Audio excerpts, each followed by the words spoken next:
Good evening. We have today the webinar of the Academy of English for Project Management. Remember that these activities are part of the Academy that have the purpose of improving the English communication skills of the members of the chapter. Well, today we have the third webinar of the year.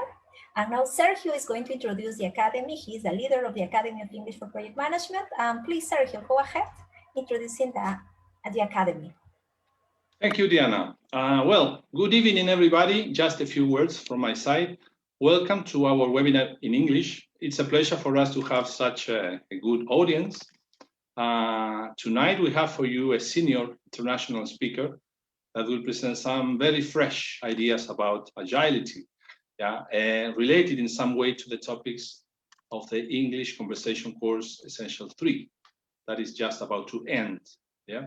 Just a few things about the Academy, just 3 things. We are happy to offer in the Academy of English for Project Management some conversation courses. So you have the chance to come here and speak about project management. And then also webinars like tonight's one, at least on a monthly basis, but we are trying to do it more often since now. And also some meetings that we call them coffee talks. That means meetings oriented to do some kind of networking. Well, please let me introduce to our project manager for this course of Essential 3 and also project manager of this webinar that is called Maria Tejada. Hello, Maria. You may continue with the event. Thank you. Thank you very much, Sergio. Hi, everyone. Thank you for being with us today. And also thank you, Mr. Vicken, for being with us in this very interesting webinar. The topic is understanding agile mindset. As you know, it's a very popular topic, so I think that you will enjoy this webinar. So I will just go to the introduction, short bio of the speaker. Mr. Vicken Behlawanian, he holds a master's in business administration with a bachelor in computer science with more than 15 years experience as a portfolio program and project manager, educator, technology consultant, business owner, and consultant. He has consulted a range of businesses, including banks, hospitals, construction firms, and many others. Mr. Vicken has helped several organizations in setting up their project management processes and project management offices. Mr. Vicken has more than 10,000 hours of instructor-led training in 9 different countries. So we're really very pleased and honored to have Mr. Vicken today in this webinar. So please, Mr. Vicken, you can start with the webinar. Thank you. Good evening, everyone. Thank you for joining. I'm happy to be with you today. We're going to spend around an hour together discussing about agility in project management, agility in business, agility in the workplace. The topic of agility to be covered in 1 hour is not enough, but at least it will give us an introduction, a great introduction to agility. Why the need? What's the benefit? Can agility work outside the IT industry where it was created? And these are the kind of topics we're going to discuss, and then we're going to do a Q&A at the end. Let me start by sharing my screen. Today's topic will be a quick introduction. What is agility? Why agility works, if it works, because there is a lot of conception about agility being something which works or just a theoretical fact. In order for agility to work, it doesn't always work. It needs the right condition. You cannot use agility always. After understanding what agility, then we can understand when agility works and why agility works, how agility is shaping top companies around the world. Then we try to understand lean, what's lean and what's the association of lean and agility. We talk about the 7 principles of lean, 7 ways of lean, and we then make a discussion of agility and lean, and then we end up with a Q&A. So first of all, let's try to understand what is agility, what is agile, what is the buzzword everybody is using in today's world. If we see a definition of agility, because if you Google agility, there are so many definitions. but the best definition I could say that is agility is a quality, is a characteristic that organizations want to achieve. And many service providers claim that they are agile, but in fact, they're not. The concept of agile is to transform the organization to an agile organization. And the best translation of agility, if agility is difficult, it could say adaptability. The ability to be able to adapt, the ability in order to be like water and flow like whatever it hits you. Many organizations try to be agile, but they're not agile. They try to implement some sort of agility concept, but agility is a way of thinking, is a mindset. It's not like one department or one individual in the organization implementing some techniques in agility. And that's the difference between some organizations doing it and some not. So it's a fundamental change that will apply to the whole organization, not one individual, not one department. Let's give it a definition. Let's give a definition for agility.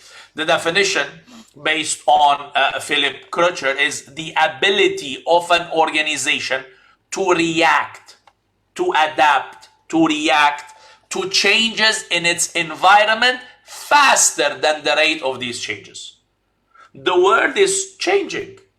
The speed of change 15, 20 years ago is not as of today. As of today, 1 month later, what will happen? Nobody knows. The country is locked down. The country is not locked down. Are we gonna, sell products online or offline? Are we gonna open our offices? Are we gonna open our shops?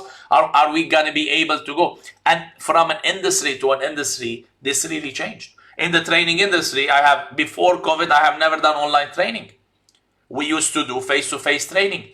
So the ability for an organization to react. So when COVID happens, are we as a training center ready to evolve, ready to react, ready to move, or no? And if not, then it's going to be difficult to survive in these difficult times.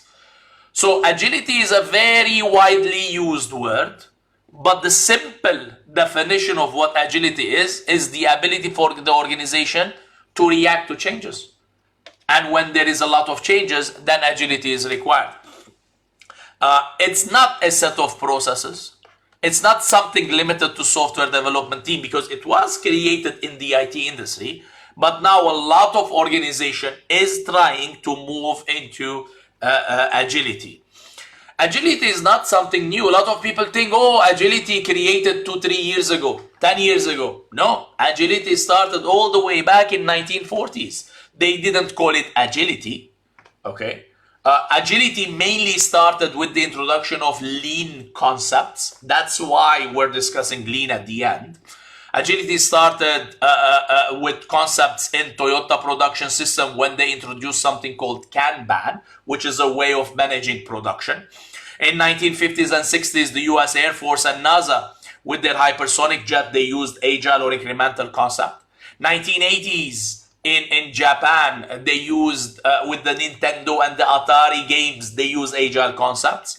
1990s, there was a big sudden rush of IT companies trying to implement or trying to come up with newer agile concepts. So if we want to say agility, at least agility took, it became familiar and famous starting 1990s. So that's 30 years ago, not yesterday, not 2 years ago. And the roots go back up to 1940s, up to 80 years back to the days of mass production. Why agility? Why organizations need to think about agility? We just discussed earlier that in order to react to change. And maybe if we said this 10 years ago, the ability to react to change, the necessity to react to change 3 years ago is not the same as today. As of today, everybody knows because of COVID and because of the changes happen, every organization should be in position to be adaptive and to be able to react.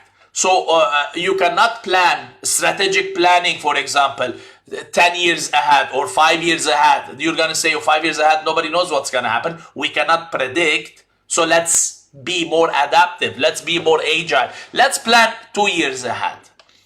Okay? If we're going to talking about maybe project management, again, when we manage a project, we're going to implement concepts in project management. We're going to talk to them a little bit later, where we always have plan Bs, we always have, risk management, we always have adaptive ways. Why Agile? Apart from the ability to change, which is one of the reasons. This is a study done in 2011. It's an older study, but it's one of the few studies that have been done with big organizations. So organizations who implement agility. Now you're gonna say, what are if I want to give you a statistics, 6% of all projects are done in an agile way. So the penetration of agile is still not yet high. So only 6% out of all the project that is done around the world is agile. 94% are still the traditional waterfall predictive methods, which is initiation, planning, execution, monitoring and control, and closing. And only 6% of projects are done agile, even with the change of COVID. Now, however, 60% of organizations, they try somehow to implement some agile concepts. How many of them are truly agile? Very few. How many of them are implementing the agile mindset and all the agile, very few. But they try. 60% they try. Especially this rate has went really high with the COVID, because they had to. They had to transform. They had to adapt. They had to change. Not willingly, but they had to. So you can see one of the main reasons in order to be agile is the managing changing priorities. One of the other reasons where IT took it, the reason IT took it, not because of the change, the reason IT took it and the IT industry wanted to implement agile is because the time to market. With agility, one of the values of agility is to produce something fast. Rather than spend years in producing a mobile app or a software, we spend a couple of weeks or months to produce something which is enough for us to upload or go live or publish. And while the user is registering or using or downloading or working, we can add more features along the way. So that's another reason why agility worked in the IT industry. But this I could give you this accelerate to market outside of the IT, in marketing, for example, in TV production, in whatever other industry where it's good today, rather than spending years to finish a project, to chop the project into phases. And I can give an example. For example, let's say in construction, let's say they're doing a metro, rather than or a train station or whatever other, rather than doing a big project, think about, can we chop this project into smaller phases, or even smaller than phases, and then work on this phase. At least at the end, there is value for the users or the customers while we work on the other areas or the other phases. So some other reasons of why Agile increase productivity. The way Agile works, it increases the team productivity, it increases project visibility, reduces risk, reduces cost, and so on. To really understand all of this, we need to go deeper and understand more about Agile. So let's do that. So in 2001, if we go back to this slide, in 2001, there was something called Agile Manifesto. In the 1990s, every author, everyone knows a little bit about agility. He was doing a book and saying, this is agility. So in 2001, there was so many books about agility, and there was no common understanding of what agility is. So in 2001, all these authors decided, guys, let's meet and let's put a definition. It's like everybody is doing pizza and everybody calling his pizza pizza. Okay, somebody saying, no, the pizza is with the tomato paste. Somebody else is saying, no, tomato paste is not a pizza. This is how a pizza is. So in 2001, everybody, gathered, and they came up with the Agile Manifesto. Not important, but the Agile Manifesto was aimed at software teams. If you read the Agile Manifesto, we are uncovering better ways of developing software. So the focus of agility, and it took in 1990s and early 2000, was about software development. But after that, now organizations are trying to take this concept that worked in the IT industry. Agility worked in the IT industry. And they're saying now, organization, if this worked in the IT industry, how can we take it and implement in other areas like customer service? How can we implement in marketing, in sales, in research and development? And how I can implement it in other departments or organizations? To understand a little bit more, let's discuss why. Why agility works. Okay? The concept of traditional project management, the concept of having what we call a project life cycle. During a traditional project life cycle, what we do, we start the project initiation. We create one very big plan, and then we execute this plan. The problem with this is that if we spend 6 months planning, and then we're going to spend, let's say, 9 months executing, we spend so much time planning. So when Sergio comes with a change, we're like, but don't change the plan. We spend so much time planning this, designing this, creating the designs, creating all these schedules. Sergio, don't touch it. But no, it's very important. There is a customer, there is whatever, there is a new requirement. We try to be against the change. We prevent change.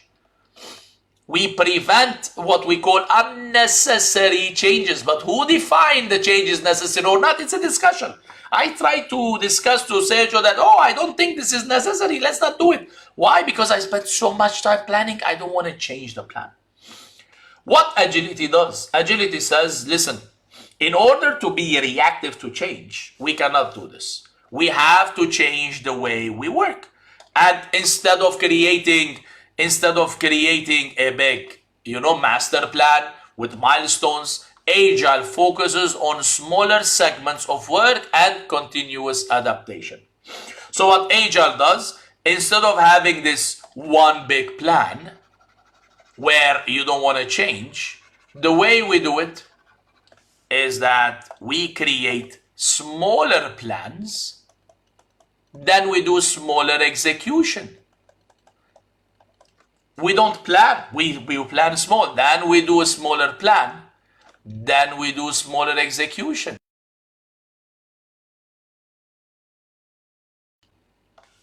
Then we do another plan. Can you guys hear me? Then we do another execution. So we keep doing plan execution, plan execution, plan execution. So what we're doing smaller segments of work. What is the advantage of this? The advantage of this, if Sergio comes here or here and he wants to add new features, new concept, new changes, we can do it. Why? Because no worries, we did not plan it yet. We did not spend time planning on this. We can introduce this. Now, this concept could be implemented in any organization or any project. Think about it. Let me give you an example of a TV show. A TV show, let's say, has 30 episodes. 30 episodes. If it's done in a predictive way, you will plan the 30 episode. Then you're gonna record or shoot or act the 30 episode. Then you're gonna record the 30 episode. Then you're gonna edit the 30 episode. Then you're gonna publish the 30 episode. After publishing the 30 episode, every Monday, let's say, one of these episodes is being shown. So episode 1 is on Sunday, episode 2 is next Sunday, episode 3 is next Sunday. You cannot change. If the audience did not like the show, it's too late. If they say, oh, we like the show too much, but there is one actor, I wish they changed this actor, I don't like this actor, it's too late. You already recorded. If you want to change, you're going to delete the remaining 27 episodes and you're going to go again and shoot without this actor. Impossible. Too much costly. Can you react? No, you can't. What if from the beginning we have done Agile?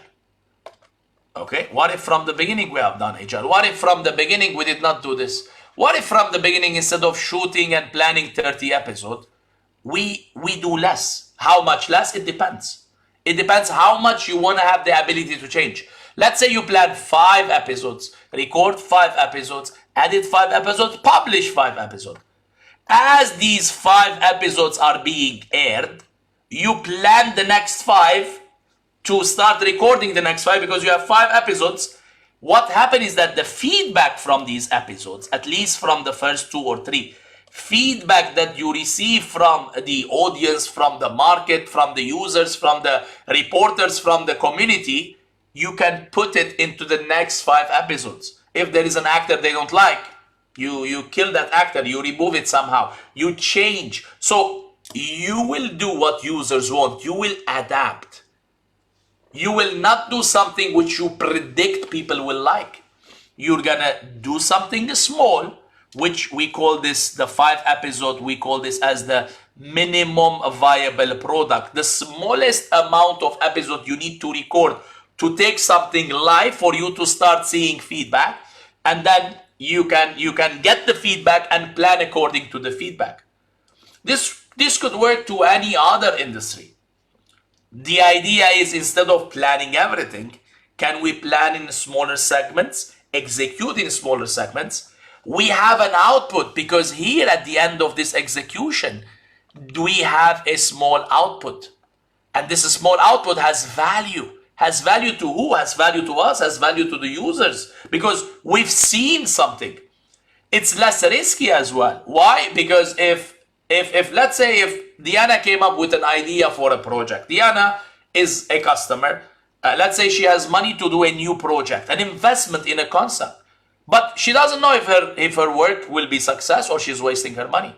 Rather than planning for 6 months and executing for another 1 year, if she does it small plan, small execution, rather than having a big product, she will have a small product. She will release it to the market. If people will say, what is this? Nobody will buy.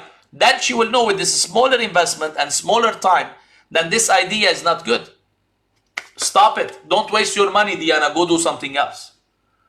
So she can actually go and do somewhere else with the remaining of her money, rather than spending all this money on a project that doesn't work. Then because it doesn't work and you spend so much money, then you spend more money on marketing it, more money on forcing people to use it and to buy it, more money to, make this famous, but then you realize it's not working. We spent already $2-3 million and it's not working. So this regarding the industry. The idea, does this work? Can you chop your work into smaller elements? If not, then you cannot do Agile. If you say, I'm into this industry, and in our industry, we cannot break the project into smaller segments, then you cannot do Agile. Why? Because if you cannot break it to smaller segments where you plan and you execute, you need the entire thing to be functional, then it cannot be Agile. However, if you can, chop it, and look, anything could be chopped into smaller segments if you think about chopping it. Look, in construction industry, and this is it. In construction industry, they used to say, or they tell me, sir, how can we build a building where we plan a small thing and we execute a small thing? Now, the Chinese, couple of weeks ago, they did a building where they constructed everything and then they put the floors on top of each other and they bolted it. It's weird. We're building a building where we're not actually constructing on site. We're doing, prefabricating the floors and then just connecting them on top of each other. Yeah. And then if you want to add more floors, you can. Why? Because 3 months later, the customer realizes, he sold so much and he wants to add more floors. You call, hello, I need 3 more floors. Okay, we're coming to put more floors. It's weird for the construction industry. But 10 years ago, if somebody says in IT we have this, I would say it's crazy. In IT, this doesn't work. If 10 years ago somebody have said, okay, you can open your mobile. What's mobile? And you can order taxi, and the taxi will find you and will come where you are. People will say, this is impossible. The companies who disrupt are not the big companies. Okay, people like Facebook was not developed by a big firm. Instagram, Uber, Netflix, these are not things developed by big firms. These are things that was developed by one person in a garage, and then it became. So agility comes usually with smaller teams rather than big organizations. Why? Because big organizations, they have so many processes and standards and a set of policies that agility is difficult for them. Why? Because if they want to do agile, it's difficult to control. It's difficult to be this adaptive, and yet they're so big. So adaptive usually comes with smaller teams. And other than smaller segments, okay, we distribute the responsibilities among the smaller teams, and each team will do something, and then we combine our work. We get it out of the door as quickly as possible, we test it, and we learn from our mistakes, and we improve it. Better project visibility, we've seen it before. Why better project visibility? Because after one small planning and one small execution, by the way, we call this a sprint. After one sprint or one iteration, also known as iteration, after one sprint or one iteration, and usually the sprint or iteration should be less than 4 weeks, less than 4 weeks, at least after 4 weeks. If I'm doing a project for Diana, Diana will see what her product looks like. What her idea that she had is now in a product, in a service, in something. And then she will decide if this is good or bad, if this will work or not. She will test it, she will publish it, she will try to see it. Plus, Diana will know if I am good in project management, if the company she's working with, she can trust, she can work with, because she's seen the result. That's project visibility. We will not disappear for 3 years and then come and say, ta-da, and she's like, what's this? This is not what we wanted. It's too late, khalas, now we're stuck together, you know? So that's the idea. Better ability to manage changing priorities, better project visibility, faster delivery. Because why faster delivery? Because after a short period of time, I have something. It's not full yet, but I have something. So, can agile or agility works in every condition? And the answer is no. Based on the Harvard Business Review, this is like when agile is favorable and when agile is unfavorable. Agile is unfavorable where market conditions are stable and predictable. If you can predict, why do you want to do agile? Why don't you do a big plan and a big execution? Because you can predict. Predict means you can see the future, you can know the future. You can, know that this will work or plan something big.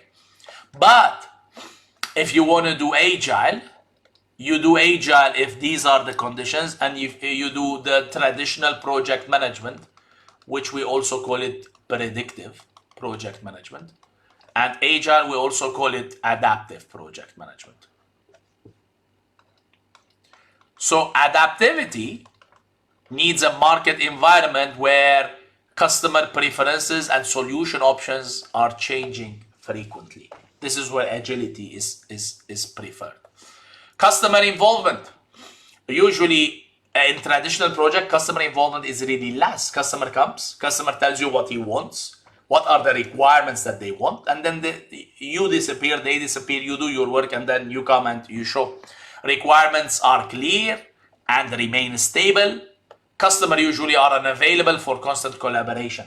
But in agility, we need close collaboration between the customer and the project team. Why? Because of this rapid feedback. 2-3 weeks of development, publishing something, getting feedback, and planning the next iteration. Customer knows better what they want as process progresses as we go. Innovation. Usually in a traditional, we don't do a lot of innovation. Why? Because usually we do similar work that has been done before, and innovators believe the solution is clear. Think about construction industry, think about oil and gas industry. We don't need to innovate. We've been doing the same type of construction for 30-40 years. Then predictive, let's go to predictive, because that's the way we can predict. In other industries, there are a lot of changes then the idea will become, okay, problems are not simple, are complex. Solutions are usually unknown. What works, we don't know. We try something with our users. If they like it, we continue. They don't like it, we don't continue. Imagine this conversational courses. Imagine if the team have planned already 30 sessions. And after 2-3 sessions, they get feedback. If they have already planned and they have the authors and they have everybody, they cannot change anymore. But if they have planned only 1 or 2 or 3, then based on the feedback they receive from you guys, they could change, they could improve, they could, do what you guys want rather than what they had mind or they had planned. So these are the kind of things that is favorable condition for agile to work or adaptive to work. Modularity of work, can you chop the work into smaller segments? And in agility you can. That's why you do agile. Otherwise, if you cannot test the product until everything is complete, then you should do it traditional. So that's the question. The question, by the way, a lot of people think agility will replace the traditional predictive project management, and the answer is no. You as an individual, you as a business leader, you as a project manager, you need to know both. You need to know what is agility and when to use agility, and you need to know what is the traditional project management and when to use them. I'm certified in both. Why? Because when a customer comes, based on understanding the nature of the project and the type of the project, then I could say, let's do agile or let's do traditional project management. And forget about project management. Let's say business, running an operation, running a company. Should your company be standards, set of processes, rules, and everybody follows the rules? Or you should be more adaptive, put smaller rules and change frequently? Again, it depends. It depends on what? About the market condition. If there is a stability, economy is well known, political landscape is well known, the external environmental factor is well known, we know what will happen in Lima, in the company, in the industry 3 years down the road, then no need for agility. But if every week, every month things are changing, then we go for more. So that's the question. Can you do a mix? Yes, we can do a mix. What do you mean we can do a mix? An organization can have a mix of portfolio. So some projects can be done in an agile way, some project can be done in a traditional way. Can in one project mix it? In one project can we mix? Yes. But again, this is called hybrid. Okay, this is called hybrid. The concept of hybrid, it's still unknown. There aren't a lot of literature. And what's hybrid? Hybrid is you have a project, part of it is done traditional, and somewhere inside that part you do it, using agile concept, and then you continue maybe in a traditional way. This is known as hybrid. But there is still no framework or no methodology or no proper resource that says how to run a hybrid kind of project. Still, this is a little bit new and a little bit weird. So far, we're saying if you have an idea, the question is, shall I do this idea in an agile way or shall I do this idea in a predictive way? And the question becomes, is there a lot of changes to the requirements? Is there a lot of changes to the environment? Go for agile. If no, things can be predicted. Plans, estimations, scope, time, risks can be predicted. Go for a predictive traditional approach. Whether this is an idea, whether this is a project, whether this is a business investment, you can still decide whether to do it this way or that way. Now, how Agile moved from outside the IT industry and is shaping the companies around the world. You can go back up to the dinosaur ages. Dinosaur got extinct. Why? Because they were so big. If they were small and they could hide and they could run, they ruled the world for so many years because they were big. When things were stable and everything was pretty known, they ruled the world. so as the big companies. You know how many big training centers we had last year? They closed their doors. Why? Because they're so big. With the COVID and stuff, they couldn't survive. Why? Because they have so many standards and processes and etc. They couldn't adapt. Similarly, the dinosaurs. So when the asteroid or whatever came to Earth and hit the Earth, and only animals which were less than 20-25 kilograms, they were fast enough to run and hide and go under shelter or whatever, they survived. The big animals which ruled the world for years, they couldn't survive. And the same is happening in COVID. If a company, how many companies lost their, how many hotels they closed their doors, how many big firms or organizations ended up there? Why? Because of the adaptability. And it's not about IT thing anymore. It's about, can you survive the changing world? So that's the question. Otherwise, our company will have a similar fate as the dinosaurs. And that's the difference between a traditional and the modern world. Here, I'm not talking about agility in the project management. Here, I'm talking about agility in running an operation, agility in running a business, agility is in running a company. Because there you also need agile leadership, which starts with a mindset, which evolves in. Should we think about agile in certain department? Shall we make IT agile? Shall we make HR agile? Shall we make marketing agile? No. Agility is a mindset that should start with the leadership. It's a culture. It's a way of thinking. And it doesn't involve just, the IT. So if we look about this, so even though these agile movement started in the IT industry, but now it's affecting all organizations around the world. So we need a leadership. So in order to have this kind of creativity and innovation and agility and so on, we should look at the organization agility as a whole. And in a company, we have leadership and management where they need to implement agility. You cannot implement agility in an organization if the leadership and management don't want to implement. So you start with the leadership and management. You want to change the organization structure and culture. You want to implement this at people and engagement. So organization structure and culture, leadership, engagement and people, and their rules and regulations. Even their processes or the standards or the way we do, these needs to be changed in order for an organization to be agile. There are so many concepts in agility that we can implement. So if we take one example, what are we talking about? What are we talking about these, different 4 areas? Based on a consultancy firm, McKinsey & Co. These 4 areas, this is a summary of a long discussion.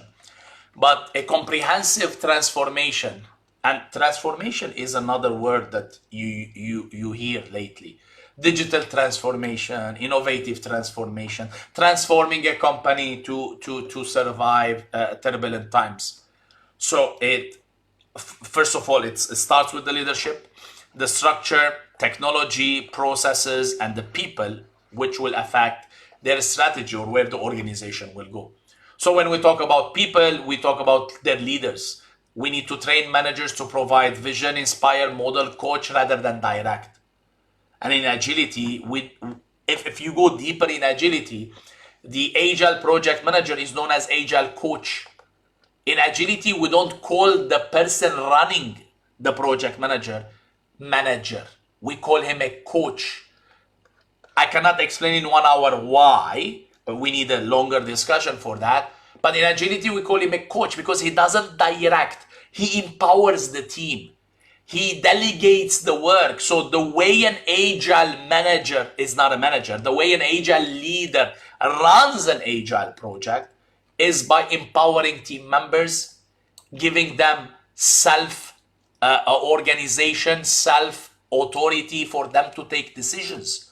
And this is in all agile concepts. So that's one idea at the leadership level, to be a coach rather than a direct manager. Why? Because when there are turbulent times, we depend on the manager. We don't need the manager. If we have turbulent times, don't worry, sir. We're well enough. We have this internal decision making. We have this self accountability. We will run this. We will take this. We don't need a manager to come and tell us this problem happens, what to do. It's 8 p.m. We have a problem with the customer. The manager is sleeping. We cannot do anything, sir. Tomorrow morning, we're waiting for the manager to tell us what to do so that we can solve this problem. No need. In an agile world, you have empowered your team members to take decisions. Why? Because the way you lead as a coach, not as a direct manager where you command and control and they just do it. Can Agile be implemented in the public sector? Yes, but it's more difficult. Why? Because the public sector, has a lot of bureaucracy, has a lot of bureaucracy, meaning a lot of, like, you cannot change a decision or a rule in a public sector as easy in a private organization. In a private organization, there is an HR policy. You want to change, it could be done in 2 days. In a public sector, if there is a policy you want to change, it could take months or sometimes years for that policy to reach, the ministries or the regulatories, and they sign and they change. Because of that, I'm not saying it doesn't work in the public sector, but it's more difficult. Why it's more difficult? Because of the mindset, the way that they think in a bureaucracy. Because the rules and the policies and the standards in the public sector is built in this hierarchy, and that comes to the structure. We come to the structure. If the structure is big and complicated, agility is difficult. Why? Because every time you want to take a decision, you have to go 3-4 levels up for that decision to work. Okay, we need to simplify this structure. We need to delayer your reporting structure. Delayer means go into more flatter organization than a deeper organization. So that's one of the reasons, the structure is one of the reasons, the bureaucracy, that it's more difficult in a public sector than private sectors. But I'm not saying it's impossible. If you do transformation, there are some countries and some, public offices where actually they started implementing this and becoming more agile. Processes. We will have team processes and department processes rather than organizational processes. And technology helps agility a lot. Why? Because with the technology, we can actually implement Agile in a better way. Yes, Armando, we usually, in order to implement Agile in a better way, rather than having something on the entire organization, we can group our organizations into smaller groups. You're calling it squad or tribes, and some authors call it, okay? And we work in those smaller teams. In Agile word, they call it Scrum teams. The Agile word call it a Scrum team. A Scrum team involves 3 roles. One individual representing the users or the customer. We call him the product owner. The person who has the idea and who can talk with the customer, or he can, one individual which we call him the Scrum Master, aka the Agile coach or the project manager, and a smaller team of individuals who are the technical people who will do the work. And this is the Scrum team, or let me call the Agile team. You are calling it a squad. Some companies call it squad, some companies call it tribe. It depends on the author and so these are different words. If we do smaller teams and these teams could work, that could, even we can go deeper into these. And there are concepts in Agile where the role of each individual in Agile will be something we call it generalizing specialist. A generalizing specialist is somebody who has 2 skills or 3 skills rather than just 1 skill. Okay, in other words, in order to be adaptive, one of the things that we focus on is the roles and the responsibilities. And we built this on roles and responsibilities. So decision making is done by the team. Decision making is done by the team. we empower them to do it. And the way we do it, let me give you an example. Let's go outside the IT. Let's go to, I don't know, a fast food chain. What fast food chain do you guys have in Lima? Give me a fast food chain. Something, some burger kind of thing where you go and eat. McDonald's? Okay, let's say McDonald's. In McDonald's, we have a kitchen. We have a counter, and we have delivery drivers. Okay? If we think about it, let's say we have 4 delivery drivers. Let's say we have 3 employees on the counter, and let's say we have, 4 people in the kitchen. All right? How can we be adaptive? How can we be adaptive in this branch?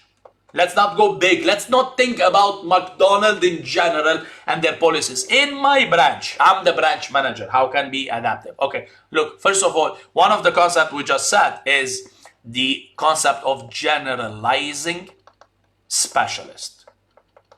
And it's a mindset. It's a way of thinking. It's a way of hiring. So rather than hire an individual to work at the counter, okay, why? Because it will, first of all, it will cost and I will not be adaptive. Imagine if each person gets paid $1,000 here. We have 1, 2, 3, 7, 11. I have 11 people each getting paid $1,000. That's $11,000 of monthly wages. Okay, and let's say I have one more who's the manager. Okay, so 12 people, let's say each getting paid the same $12,000. Instead of hiring these people, what you can do, you can let this counter person be trained on the kitchen. You can let this counter person be the manager. So the manager will also, you teach the manager to work on the counter. You have 4 people in the kitchen. Each person in the kitchen, teach him something. Teach this person to work on the counter. Teach this person to work on the counter. Okay, teach this person to work on the counter. All right, and each delivery individual, instead of only doing delivery, train some of them to work on the counter and train the others to work in the kitchen. Now, they don't need to work in the kitchen. They don't need to work on the counter. But the idea is, if I need to adapt, what do you mean I need to adapt? When I need to adapt? Let's say I have 60 customers suddenly came in the shop. 60 people suddenly came in the shop. I don't have orders yet. So these people, which are being trained to work on the counter, they will go out, maybe not all of them, they will help with the queue. If I have orders in the kitchen, then I would bring, not I, there is no decision in the management level. It's the people, it's this tribe, it's this, they will decide, oh, there is so many people here, let me go inside rather than smoking cigarette outside. Let me go inside, wash my hands, wash my face, and let me start taking orders. Then I'll go out again and I'll do the delivery guy again. I am adaptive. I have a branch, which I need less people, by the way. I need 1, 2, 3, 4, 5, 6, 7, 8, 9, 10. I need less people, 10 people, not 12. So I saved money. I give them more salaries. Okay, so I can, for 10 people, I can give them 12,000 rather than, which cost-wise it will be the same. I give them more money. I teach them 2 roles and they could adapt. If I have a lot of online orders, so this person could go to the kitchen, these 2 people could go to the kitchen, I could have 6 people in the kitchen because I have 6 different staff. They could help the kitchen. They could facilitate, they could speed up the work. This adaptability, it could reach up to the, the people level. But this needs a culture. This needs a way of thinking. This needs a mindset. I've hired people. They say, sir, I've worked in organizations. The phone is ringing. You go to the individual, phone is ringing. They're like, sir, I am the person who sends fax. And where is the phone guy? Phone guy is in the bathroom. Why don't you answer the phone? That's not my job.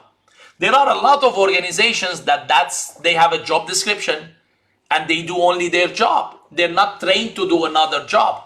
And this is what happens when there are turbulent times. Let's say in the airline industry, let's say with the doctors, a lot of doctors lose their jobs because a lot of pilots lose their jobs. Why? Because I only have my role in the organization, in this airline organization, is a pilot.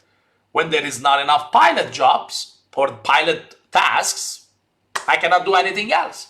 Now the question is, how can I have a workforce in the airline industry, in the oil and gas industry, in whatever industry, and my team, rather than doing one thing, why don't we think about teaching them two skills so that I, as a management, I can shift people from a place to adapt with the changing of the environment or the organization. This is a big topic, but the idea is we can implement agility in the organization by working on the people, the mindset, the kind of way we work, ways of working with the people, from the leadership to the talents, to the culture, to the specializing specialists, with the structure. Structure means the hierarchy and, taking decisions not at the top level, at even lower, levels. Implementing technology helps a lot with agility because, we can have visual, we can streamline certain processes and so on. And by making our processes less, what do you say making our processes less? Our processes should be simple processes rather than complicated processes. Why? Because if we need to change them, it's easy to change rather than having a very, complicated process and a decision-making process, which is difficult to change.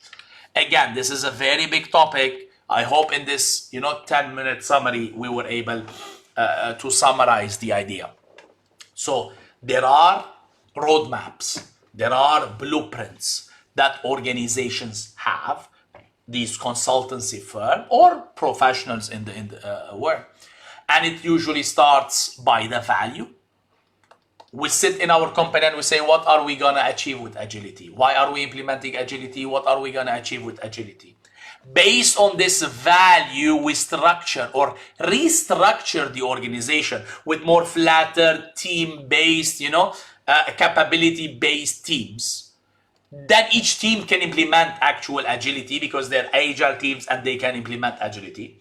Of course, there will be the backbone processes, which is, the accounting, the procurement, the whatever that we need to be there. And then we can create a roadmap how we can take our organization and in 1 year, in 2 years, in 3 years down the road, we can actually convert our organization to be more agile.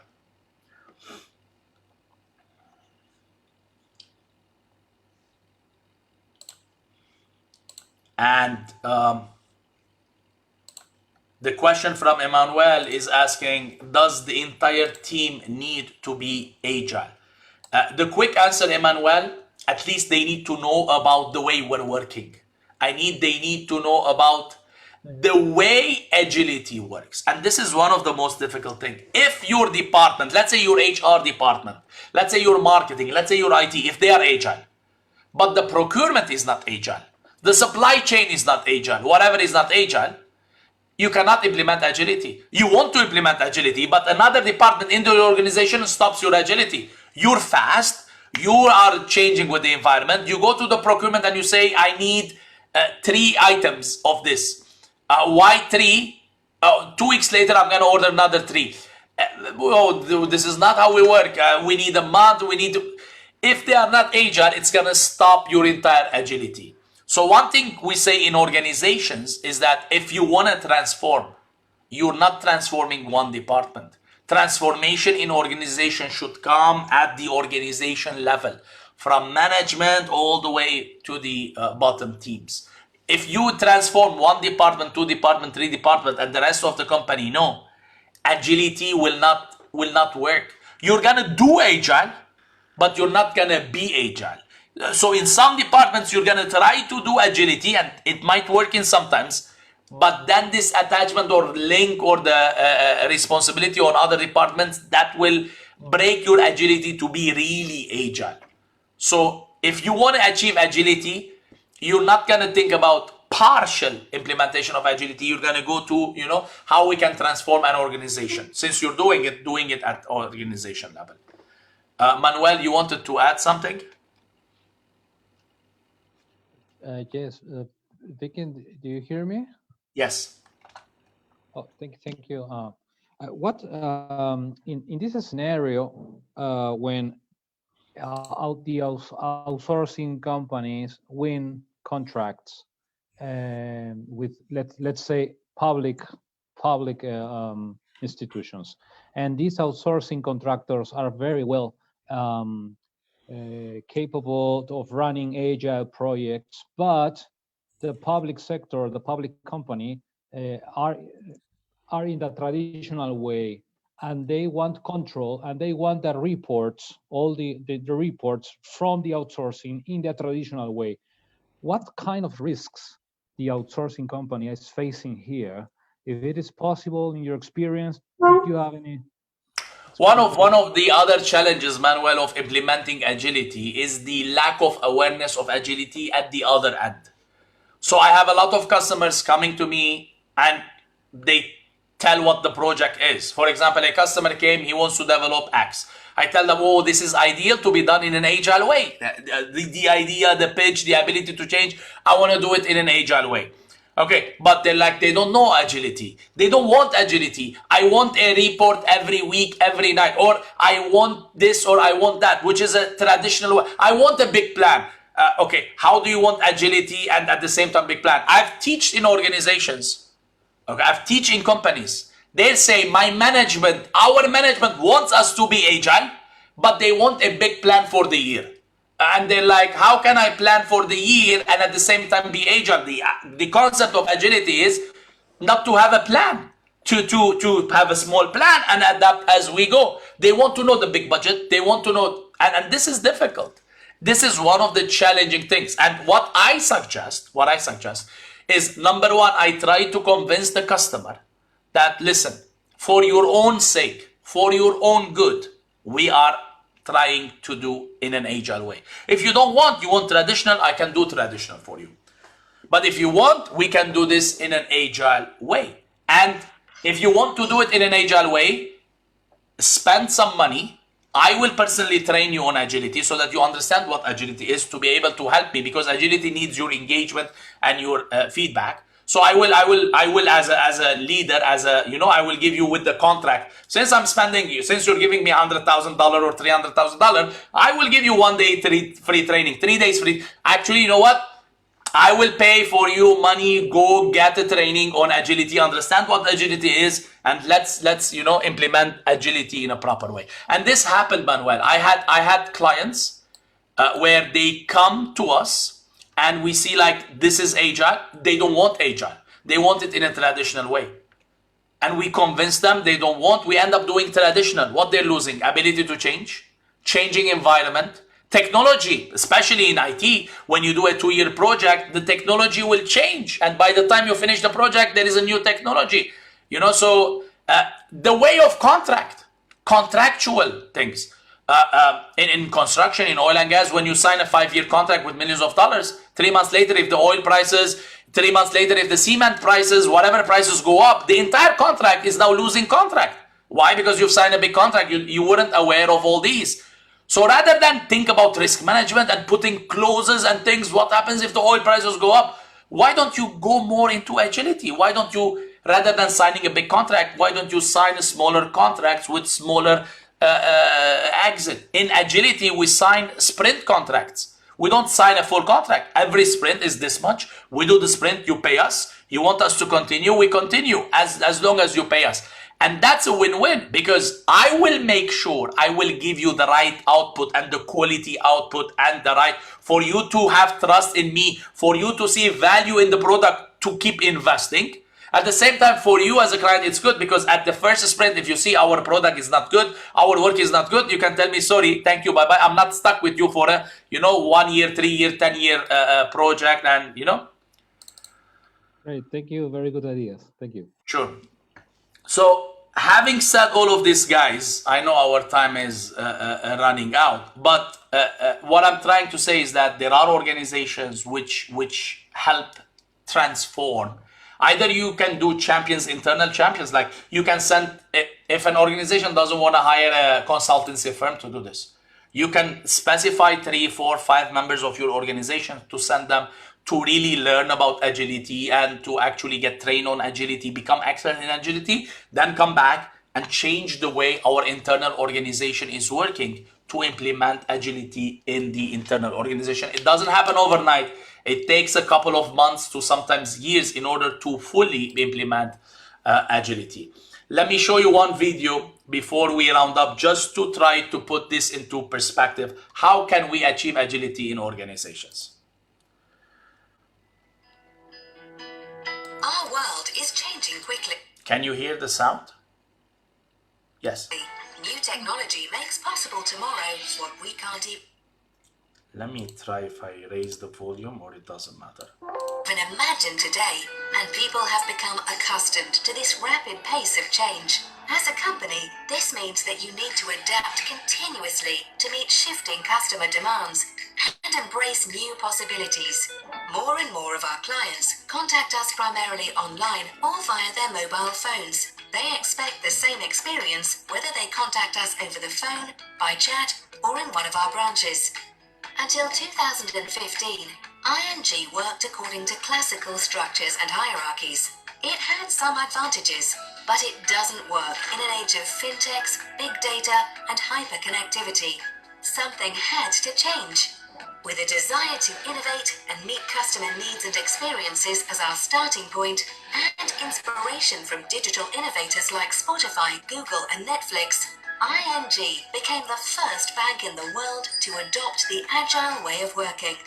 And if you truly embrace the Agile way of working as an organization, you say goodbye to trusted structures. It's a bold move. Your goals change, and so do your ways of managing and organizing. Your values change, and you communicate differently. Agile working is a mindset. You don't act agile, you are agile. You need to trust each other, take responsibility, and make things happen. This creates a happy and involved workforce that shows initiative and is prepared for change. So, how do we achieve this? We work in squads, small autonomous teams with end-to-end responsibility for their own customer-related purpose. Our squads consist of different disciplines: customer journey experts, data analysts, IT developers, and UX designers. The product owner oversees the squad's work and takes responsibility for the output. Agile coaches secure the squad's culture, skills, and way of working to ensure they operate as a high-performing team. Squad members share expertise and develop their craftsmanship within a particular chapter. For example, the data analyses chapter or product management process chapter. The chapter lead secures the personal development of the chapter members and helps define how to get a job done. And how do we achieve cohesion between squads? That's where tribes come in, a set of squads with a related purpose. For example, we have the Service Tribe Daily Banking and a Service Tribe Mortgages. This agile way of working empowers us to adapt readily to changing consumer needs and feedback. It makes us faster and more innovative. And most importantly, it makes us more attractive to customers and employees. What does or does not work is a matter of trial and error. Agile working lives up to its name. Nothing is carved in stone. That's the essence of our way of working at ING. We are already agile in the Netherlands. Now, we're rolling out our new mindset globally. This was not a marketing or an advertisement for the bank, but it's the only video I could find that could summarize everything that I've discussed in an actual organization. So I have no association with ING, nor I'm a customer with them, but I found the video that summarizes in a way that puts it in the actual environment. So my time is up. I kept you more. The topic of Agile, I could speak days about it. In 1 hour, I tried to do justice. I hope I did. But at least we've discussed if you have Q&A, I'm ready to discuss any questions you might have other than the ones that you've already asked, guys. You can type on the chat, you can open your mic and speak, anything. Yes, please. You can ask your questions in the chat. I will publish the survey, the survey that we have to comply with the survey, because this is the way processes, well, we have processes also, and then this is the way that you are going to get your PDU, yeah? So I will put that in the chat. Meanwhile, you can please ask the questions that you can have. I think that we have some questions at the beginning of the session. Maybe we can review them, Sergio? Yeah, some of them have been already answered. Let me check. Yes, I'm just putting first the. I think I've answered all the questions in the questions, because I was seeing them as I was doing the presentation. I think I asked most of them. Armando is asking, what would be the first steps to ensure I'm on the right track of becoming agile in the organization? I believe, Armando, initially you need to have at least some members in the organization which they are at least at a good understanding of what agility is, but at different levels. Not everybody at the management level, because if everybody's at the management level, they don't understand the middle management and the bottom management. So I believe you should have some people in the management, some people in minute management, some people at the bottom level where they understand agility, and they need to work together to understand how our organization can be transformed. Another way could be just go outside, bring a firm, pay $1 million, and they will transform your company to agile. So if you don't want to spend millions with consultancy firm, you can actually come back and do it in the organization. Jose has a question. Yes, Jose.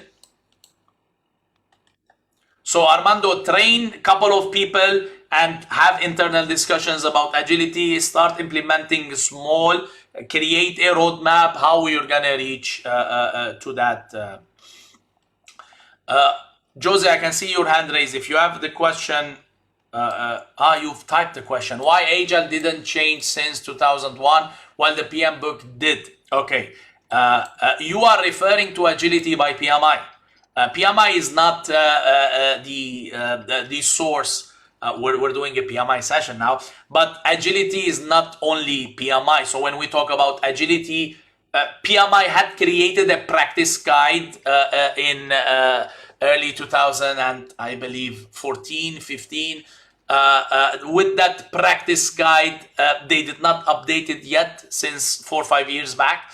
It doesn't mean that that's what agility is. That's the PMI way of explaining about agility. PMI has one certification about agility, which is the Agile Certified Practitioner. But now PMI are introducing new disciplined Agile or new training in agility. But agility goes beyond PMI. There are so many other organizations with specific specialization in agility in a particular industry. So if you want, for example, agility in marketing, there are maybe other firms which have different ways of how we can be agility in marketing, and so on. So my objection is that don't go to one source. PMI is a great source for project management if you want agility, but if you want organizational agility, PMI doesn't have any specific, resources about organizational agility or how we can convert a company. There we need to go to other resources or other experts in the field. Project management agility, PMI has the ACP or the practice guide, which is good enough to start with. But I'm sure they will, in the future years, they were so focused on the PM book now. I believe in the upcoming years, they're going to improve the agility material as well. What else, guys? Any other questions, please, while you fill the survey?